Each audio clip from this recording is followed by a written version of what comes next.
Katie here from the Scrappy Sisters, and I am up today with another 12x12 layout. I've got quite a few photos here. I'm not sure if I'll use them all on this layout, however, they are adorable. This photo of my nephew dressed up in I think it's technically a Snow White costume, but he was calling it Elsa, and that's my dad. Also dressed up as like a wizard. He's got a leaf blower toy that he's using. Anyway, it was very funny. This was for Jack's birthday, so he's getting his his birthday presents there. There's another photo of them dressed up and playing. Oh, it was just hilarious. And there's a photo of balloons. My dad lost his glasses and we were looking for them for ages. I don't know if you can see, they managed to get attached to the balloons. I don't know how, but we were looking for them for hours. So anyway, they are the photos that I've got to play with. I have this castle cut file from the Confessions of a Paper Addict cut file shop that I am going to use.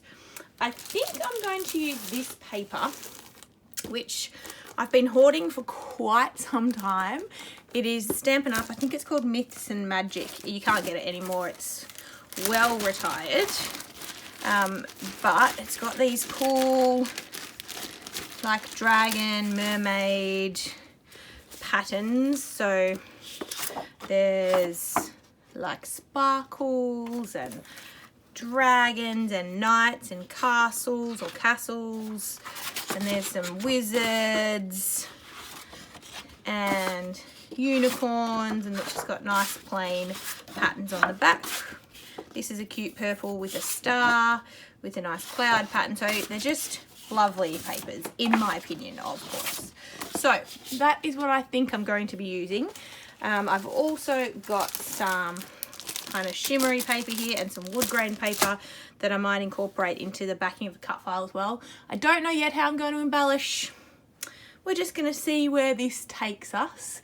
But yes, I'm going to back the cut file off camera. I know I do that all the time, but it's quite fiddly and it takes a while. So I will come back and show you how I've backed the cut file using these papers. But then you'll see me put the rest of the layout together. So next time you see me, I will have backed this, and then we'll keep going with the rest of the layout. Okay, I am back. Here is the cut file that I have backed. So I kept this one pretty simple. As you can see, I probably could have backed this one on camera because it didn't take that long. It took me a bit of time because, you know, the child woke up, so I had to go and resettle him and all of that thing. So that took a bit of time, but otherwise I kept it pretty simple.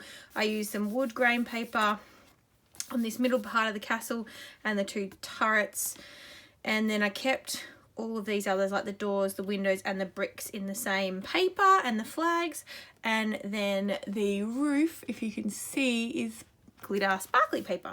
So that is the castle. I have decided that I am only going to use these three photos here. So a close-up one of my dad, of Jack, and then one of the two of them playing together. So I thought I'll keep those three photos. I also fussy cut a few things, which took a long time, out of this paper here. So some dragons, a few dragons, there we go. So 4 dragons and some knights, 3 knights, whoops, there, some knights, and then a couple of castles, however you want to say it. So yeah, fussy cut those out to use as embellishments. I think I know what my title's going to be, but I'm not 100% sure.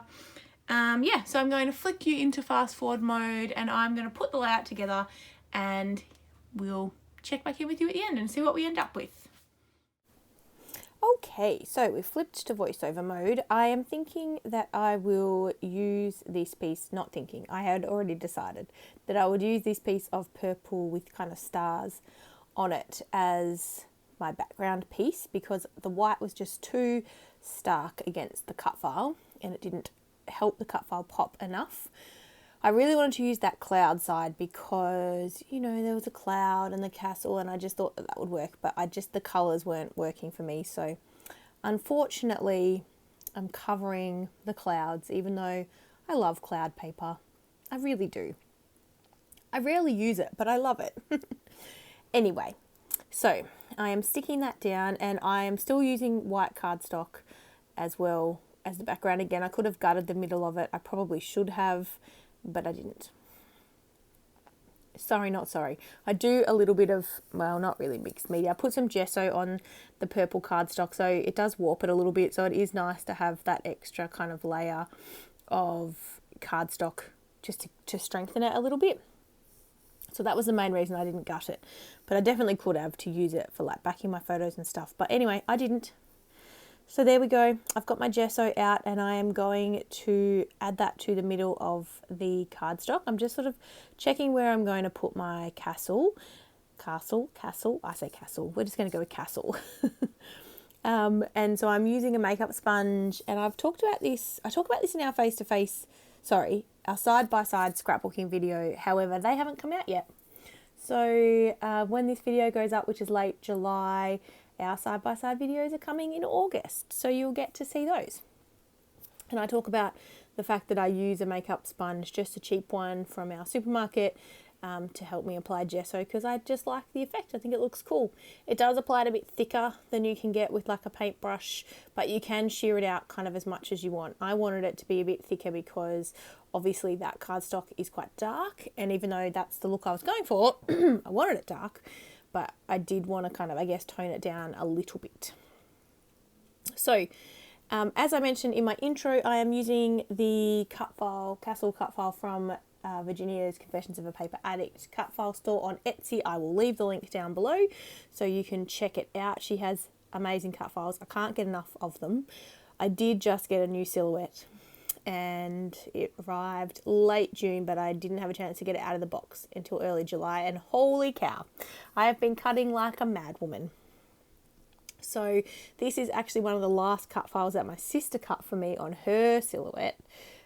And I wanted to get it used so I can move on to the ones that I have cut for myself. And there are a lot of them. But I really loved this cut file, and I particularly, with these photos, holy cow, the photos are adorable. The memory was even more. It was beautiful.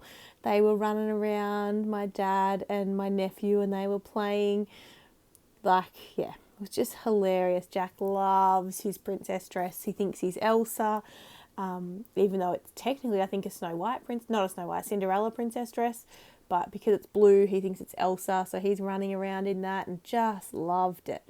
And Dad was dressed up as a wizard with his cape and his hat on, and then he had a leaf blower toy that Jack had also been given for his birthday that he was using as his, magic wand or whatever, and it was so funny.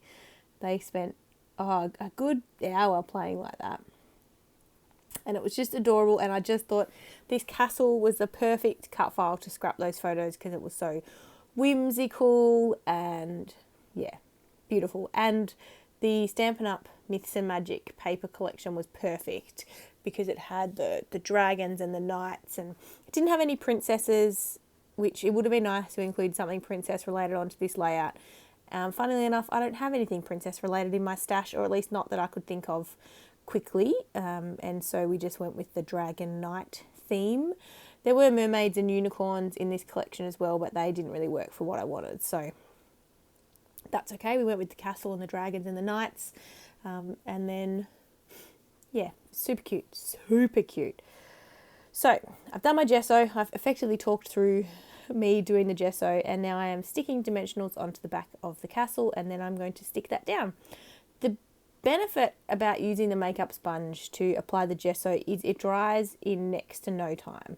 I think because it is quite a thin layer, it really, there's no time between me finishing the gesso and me sticking this cut file down. It's, I haven't stopped the video or anything to let it dry. I haven't used a heat gun or anything like that. The makeup sponge just applies it in a really thin layer, and it does really help it dry quite quickly. Apologies, everybody. I had to disappear quite quickly because my son started crying, and there he is now, not crying. You have to excuse me if you can hear music and you can hear him talking in the background. It is the next day. You can hear my voice is a bit croaky. I've got a cold, but it's also morning, and he's on the floor playing under his playmat, and I'm sitting on the couch watching him just finishing off this voiceover. But he talks a lot in the morning, so he will probably talk away. Plus, he'll think that I'm talking to him by doing this voiceover. So I do apologise, because you will be able to hear him squealing Won't you, darling? Yeah. So yes, we are just relaxing this morning and I thought, oh, I'll finish that voiceover quickly. So where was I? I was telling you that I had stuck down the... Yeah, there he goes. And I'll have a drink of my tea while I'm doing it. I had stuck down the castle on top of the gesso because it had already dried. And now I have backed my photos and I'm just placing them down. So I put two of them kind of behind the castle, tucked in behind the castle. I popped the castle up on dimensional, so I stuck those two top photos flat onto the cardstock and in behind, nestled sort of in behind the castle. And then the last photo, which I guess is going to be more of the feature photo, kind of. It's of the two of them playing together, and that is going to be popped up on dimensionals above. And I'm just trimming off the side of the photo. I wasn't disappointed to actually overlap that photo off the page for me to trim it because my dad is sitting in the top corner of that photo of Jack, and that's fine, but it does take away a little bit from the photo. Dad's got a funny look on his face, so I cut him out. And now I am placing my embellishments around the page where I think I want them to go. So I've got a few flying dragons which I'm putting up the top as if they're flying around the castle, and I'm putting a dragon down the bottom left with a knight and a castle, and then the bottom right I've got another dragon, two knights and a castle as well. And so yeah, I'm happy with that. I'm thinking about my title and I'm going, no, I'm going to stick the embellishments down first. And because I didn't move the embellishments, I edited out the sticking down part because I thought they're in the exact same place. You don't really need to see me sticking down the embellishments. And now I am just going to work out my title. So my title is Princess Jack. And I'm just figuring out where I want to put it. And so I've decided to put it on top of the castle, which might be a weird decision, but it's a big title. And so I needed the space, and that was really only the large space that I had. And then I decided that I'm going to write Princess Jack Battles the Wizard Grandpa. So it's a long title, but I think it's a cute one. And plus it's quite accurate. They were fighting each other in a fun pretend way and they were having a great time. And I just thought that title captured the kind of whimsical nature of the photos and the layout. And then we're basically done. I'm just adding some gold Heidi Swapp colour shine. And I don't add a heap of it, just a little bit, just to give it a bit of, I guess, sparkle in the background. And that's it. The layout is done. I hope you liked it. Check out the description box below for the links to the Cutfile and Virginia's shop. And we will see you in the next video. Bye, guys.